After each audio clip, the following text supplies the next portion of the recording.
మాట్లాడతాడు. అది ఆయన నీతి. మానవ లేకుండా ఏ జన్మయ్యా నీది? శివనే పెద్ద చిన్న చూసి మాట్లాడనా? నువ్వు గుమ్మను ఉండొద్దా.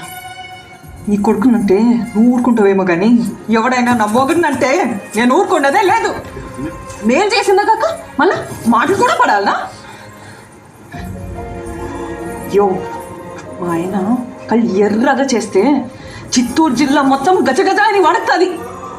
అట్లాంటి కళ్ళు నీళ్ళు చూసినానంటే అది కూడా నీ వల్లే. ఆ పొత్తు కూడా అంతే. పెళ్లి చూపులు కానీ వచ్చినప్పుడు ఆయన కల్లో పెట్టచ్చా. ఈ పొత్తు కూడా అంతే. బిడ్డ పుడుతున్నాడబ్బా అంటే